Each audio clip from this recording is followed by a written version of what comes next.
Hey guys, welcome back to Andy's Dinosaur Reviews, and today we have another brand new Beasts of the Mesozoic Tyrannosaur Series release. We have another Wave 2 figure as we have the Teratophoneus. This is one that I was really quite looking forward to because we do not have very many figures of this species at all. In fact, I may only have one model of it entirely in my collection if I can remember correctly. I don't think I have any others.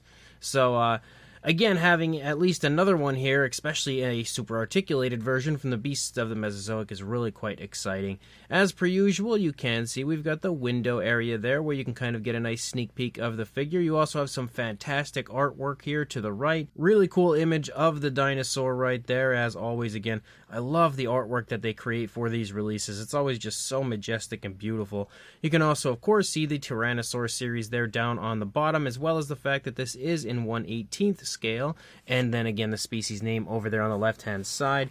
But if we turn it over here to the side, you can see the Beasts of the Mesozoic series, again Tyrannosaur series, Teratophoneus, 1/18th scale. And then if we turn it around to the back, you can now see a nice image of the dinosaur itself, as well as the species name, some information on the species, some information on the figure, and a checklist down here of all of the other figures that are in Wave 2 of the Tyrannosaurs.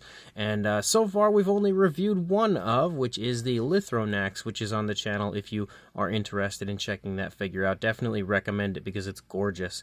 But anyway, I'm very excited to check this one out as well, so let's pop it out of the box and do just that. So as always, the very first thing that we have here in the packaging would be the assembly instructions, which that would include, applying the tail and of course, exchanging the feet and stuff for whatever type of foot you would like. So, very important, as always, to read that, especially if you have never purchased one of these figures before. And then we've got the card, and that card is awesome. I really love the coloration on that particular version. Not exactly the colors that we actually have on our Teratophoneus, but it looks really nice on that. And just a really nice looking card. I like how gentle and kind of peaceful it looks. Like, you usually see dinosaurs like this posed and displayed in very ferocious sort of ways, and this is kind of like a card that reflects the real animal rather than a monster. And that's of course something you see often when it comes to the Beasts of the Mesozoic, because they always kind of display and portray these as real living animals. And here you can see on the back you've got a little dinosaur toy photography, as well as some information on the species, and then of course we have art by Roll Ramos, and then Creative Beast Studio down there. So always love the addition of these cards. Very nice, very high quality. We've also got our base, and something that's a little different with this base compared to the previous figure that we had taken a look at, which would have been the Lithronax. We actually have the little stand included on this one. There are pegs as well, but you have a stand in case you want to use it, and this is kind of like your classic stand that you would see in the Raptor series quite often, and something I guess that would just be helpful to keep for support for the dinosaur, just in case you have any stability issues. And then you've also got this, which has the extra feet. Again, you've got quite a few different feet that you can use for your dinosaur. You have different poses for the toes and stuff like that. And then there are also different connections that you can use for the stand as well, which is something that's always very good to have. And then the star of the show, our Teratophoneus. And out of the packaging, it definitely looks really quite nice, even though it doesn't have the same color that we see. I mean, it's actually pretty similar, I think, It kind of looked a little bit different as far as the coloration on the version that we had seen on the card, but here, having it out of the package, I actually think it definitely matches it nicer than I thought it did. The only thing that I noticed different from the card to this one is more like a light gray for the body, whereas instead of the gray, we have really light tones on this. But I also like that. I think it looks really cool. Definitely a very flashy color scheme, but again, potentially a naturalistic coloration that you could see on a dinosaur like this.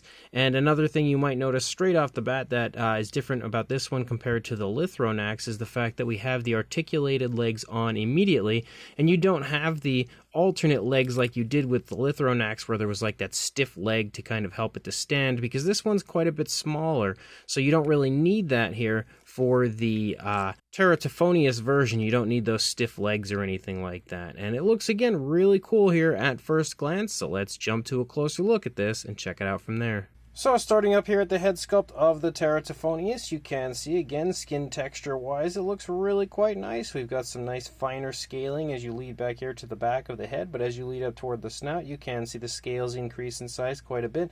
Also some larger scaling there on the lower jaw.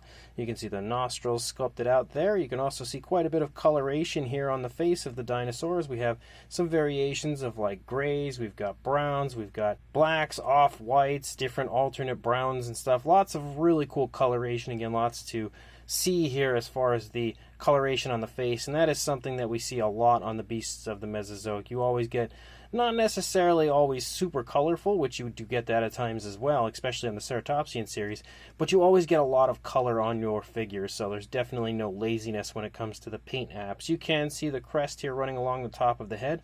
Also has some nice coloration to it, and you can actually see variations of color there. Looks like we potentially have like two different tones of color, potentially like a wash has been applied to that area. And again, another thing that's really exciting about the dinosaur, we have lips on it, and that's something you'll see through the course of the entire Tyrannosaur series from the beasts of the Mesozoic. You've got a really nicely painted eye. You can see a nice black pupil there as well.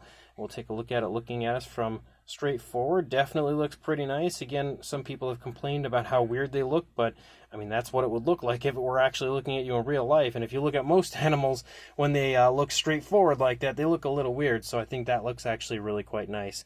We do, of course, have an articulated jaw, which you can see can open pretty wide, so far so that we can actually disconnect the skin right there, and now it looks a little bit more naturalistic.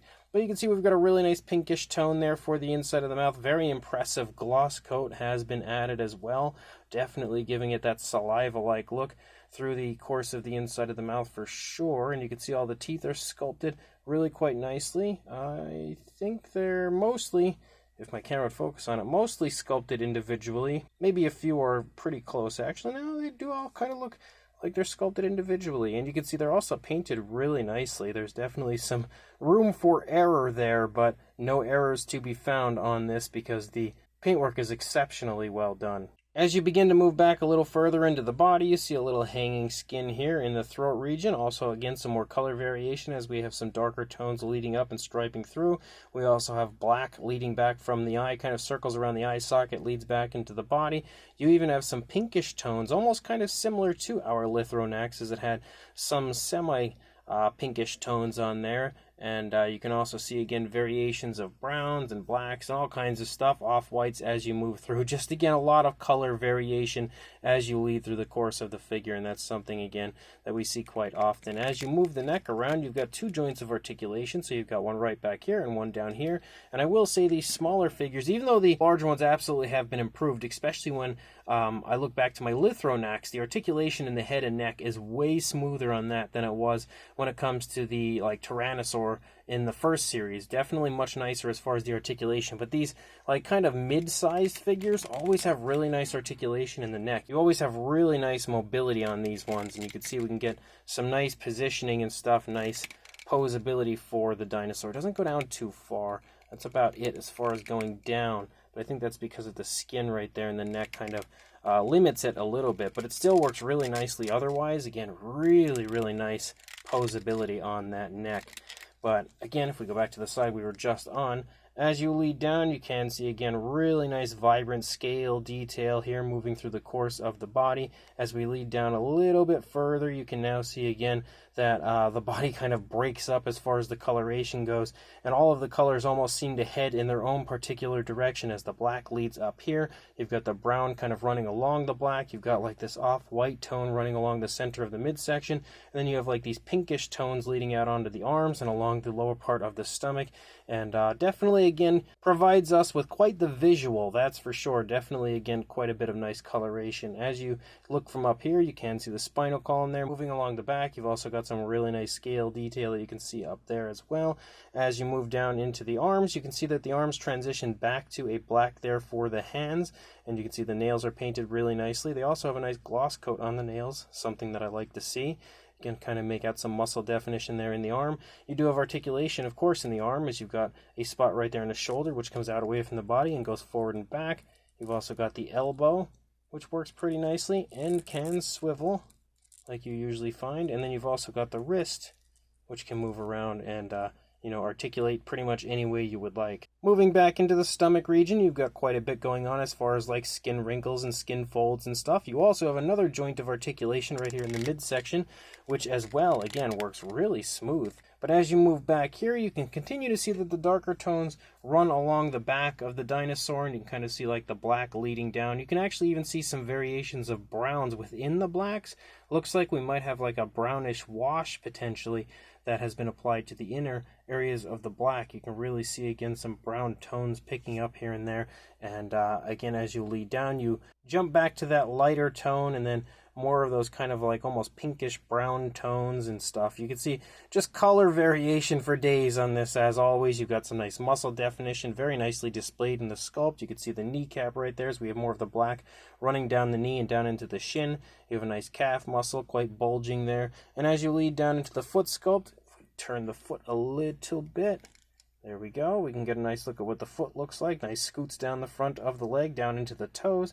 Nice variation of a brown used for that area as well. And then again, nice glossy black nails, which I like to see those gloss coats on the nails, giving them a pretty realistic shine. You can see the dew claw back there as well. And then as you lead up into the tail, you have another streak of this brown leading out into the tail, where it kind of meets back up with the black running along the top, the lighter tone running along the center. And then as you lead out, it all kind of combines into one. And then we also have a little area here that kind of splotches on some gray, almost like a slight gray striping here as we lead out into the tail. And again, we lead out to the point of the tail. Also, another thing that's different about this one compared to the Lithronax is rather than having a few joints moving out through the tail, it's strictly a wire tail for the most part. You can see we have a nice bendable tail, but you do have this spot here where you can articulate it and move it around. But the Lithronax had like a few joints moving out, then the wire tail. This one is pretty much entirely wire tail. We also have articulation in the hip, which can move forward and back really nicely. We have articulation in the knee, and this always is stiff when I first break it out, but it's working okay, but definitely a little stiff. And then you've got a spot of articulation down here to continue to move the dinosaur around. You can also swivel, same deal for the knee. And then you've got one more spot down here just to get you that extra bit of articulation. Again, can also swivel. So the other side's not really going to be anything too different because, again, it's a fully articulated figure. It's up to you to really display it, but you can see it looks beautiful again from this side just like it did on the initial side. Definitely a gorgeous Teratophoneus. And then we've got the base, and you can see the base has some nice earthy areas here to it. Nice earthy texture, nice earthy tones as well. We've got some variations of greens. Kind of looks like we have a nice dark wash within the greens as well, just to highlight those. Same deal here for the, rocky formation or earthy, kind of almost like mud here. Then almost looks like an area of, kind of looks like a rock, but actually at the same time you also have a footprint here. So maybe it's just a little muddy area here that our Teratophoneus has been walking along in and has just kind of squished down some of the mud. But the base is also super high quality. You can also see the hole right there where you would like to attach that peg, that little stand that holds the dinosaur up, but you also again have the pegs right there. So I'm pretty intrigued to see how the pegs work when it comes to the dinosaur and see if the stand is necessary. So let's go ahead and check that out. So again, we've got some holes on the bottom of the feet to apply to the pegs, and if we actually try to apply both feet, which is what I want to do here, we just got to get them in a good spot and then put them on those pegs. There we go. You can see we've got a really nice pose for the dinosaur as it's walking along, and the feet definitely hold the dinosaur up quite nicely. Now, of course, this is straight out of the package. Over time, I don't know if it would start to kind of sag or not, and then if it does, you of course have that where you can put that in there and then help. Whoop, I didn't put it actually in all the way.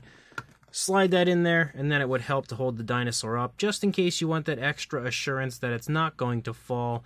Again, it's not necessary at this point, but it is there if you would like to use it.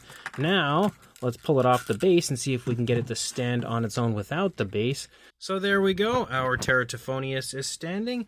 Looks like it's standing just fine without the base, so that means it can stand independently as well. But as far as a size goes, when it comes to the spot that it's currently standing in, the position it's currently standing in, for a length about 12¼ inches, so just over a foot, or about the 32 centimeter area.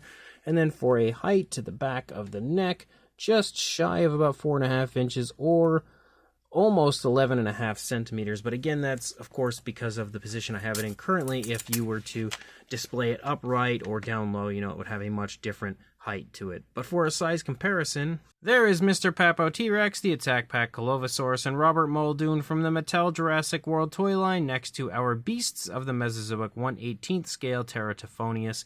And you can see this one definitely is right there in like that mid-size range. It's not huge, it's not small either by any means, but again, definitely a little bit different in size from some other recent releases like the Lithronax, which I had just recently reviewed here on my channel. You can definitely see that the Teratophoneus is quite a bit smaller than our Lithronax, and these figures are to scale with each other, which is very cool to again get a good idea of a size between these two different species of Tyrannosaur. We've also got a Mattel Velociraptor and Dilophosaurus here, standing in for yet another comparison next to our Teratophoneus. Continuing on with a few more comparisons, we've got the Safari LTDU Tyrannus, Schleich Diabloceratops, and Collectate Deluxe Dimetrodon here, stepping in next to our Teratophoneus. We've also got a Ceratopsian series release here, as we've got the Nasutoceratops standing in for a comparison next to the Teratophoneus, again to give you an idea of the size if you happen to have this figure. And then just like I did in the Lithronax review, we have the 1/35th scale version of the T-Rex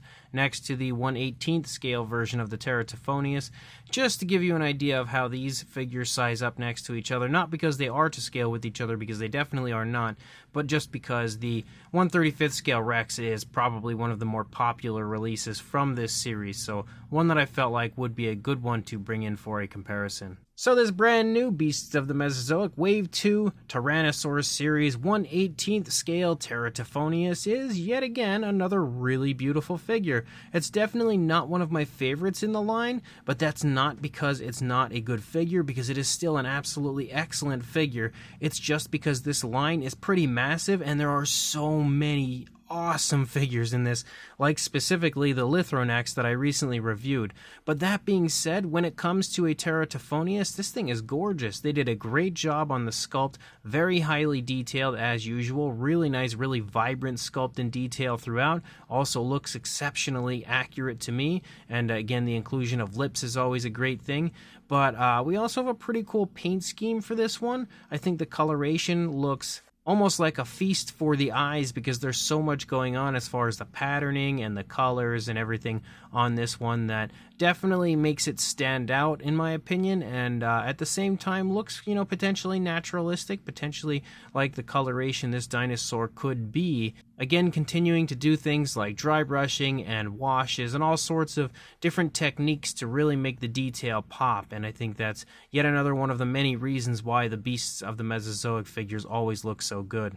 This one is also really fun because it has lots of super nice articulation, and I always feel like the mobility of these smaller figures like this, which is not a small one, more like a medium range I would say, but or like a small approaching medium maybe is what I would say for it, but I always feel like the articulation is really smooth. Like on my juvenile T-Rex, like that one was probably the smoothest out of any of them up until now. I would say the Teratophoneus is probably just as smooth as the juvenile Rex. The Lithronax as well was definitely a massive improvement when it comes to how smooth the articulation was on that one, but especially in the neck and head region, I always feel like these figures are just really nice and really smooth as far as the articulation goes. And the fact that this one already comes with the articulated legs, like you don't need to include the stiff legs or anything like that to display this one, is also pretty fun, something that is also nice to know about this figure because again, is a smaller size, so it doesn't need those heftier legs. On top of that, you've also got a nice base that the dinosaur stands on, nice realistic looking base, probably the perfect addition to a figure like this because it looks very nice, naturalistic, and is also painted just as nicely as the dinosaur itself. So as a whole, absolutely another must-have figure in my opinion from the Beasts of the Mesozoic, especially because we have so few Teratophoneus figures out there. You absolutely need to scoop this one up. So I will include a link in the description to where you can grab this right now from the Beasts of the Mesozoic website, since they have not begun shipping quite yet. And this is an early sample that I was lucky enough to get a hold of thanks to David Silva. You have the chance of ordering this for a slightly discounted rate, which is always a great thing. So make sure you grab it now, add this beauty to your collection, and like, comment, and subscribe, and I will see you in the next review. Thanks for watching.